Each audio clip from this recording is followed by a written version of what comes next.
Hello guys!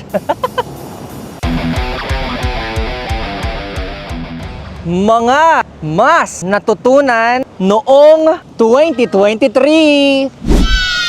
First on my list guys, mag-adjust sa mga negative forces. That's right!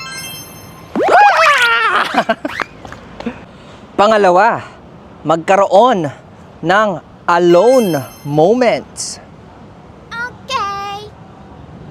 Thank you. Thank you. Thank you. Alone.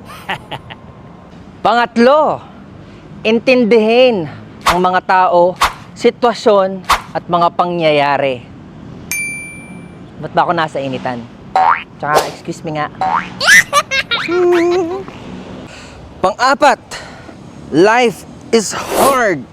Kaya piliin laging maging masaya. Like this! Panglima, pahalagahan ang mga taong lagi ding nagpapahalaga sa'yo. That's right! Diba? Ang pang-anim, Ginagawa mo! ang pera kaya mo pang ibalik at trabahuhin. Pero ang oras, hindi mo na kayang ibalik. Once na nagsisi ka na, once na nasaktan ka na, wala ka nang maibabalik pa. Tulad ng ulo at likod ko. Sakit. Pangpito, ingatan ang kalusugan. Ay, may tao. Pangwalo, family first.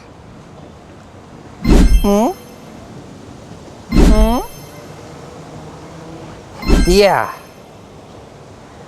Pangsyam, habang buhay may pag-asa! Woo! At last, at pang-sampu, at huling natutunan noong 2023 ay lalong kumapit sa Diyos. Woo! Thank you, Lord! Thank you for watching, guys! Welcome 2024! Goodbye! Woo! Pang-anim, uri ko.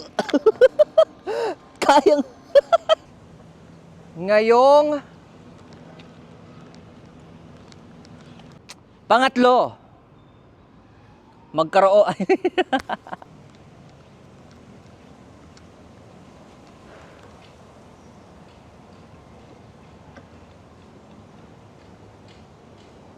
noong